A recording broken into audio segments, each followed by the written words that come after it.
好来，乡亲啊，咱继续来看这台停伫日本港的游轮泉州公主号，船顶有10几位这个台湾旅客，顶礼拜5坐包机回到台湾，由北部3间卫福部入的病院来做2阶武汉肺炎的采检，结果19位拢是阴性，无感染到。指挥中心昨暝调派着救护车甲游览车，甲19个人送到北部的检疫所，要搁来隔离14天。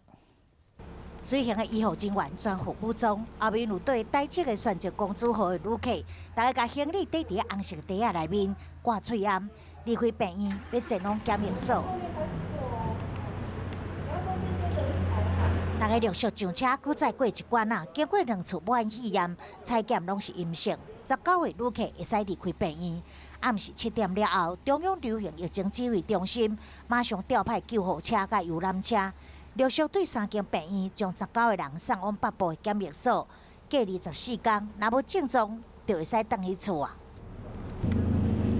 车顶的司机、医护人员拢伫车顶穿防护衣、挂喙罨、甲手套，就是希望防疫工作无漏洞。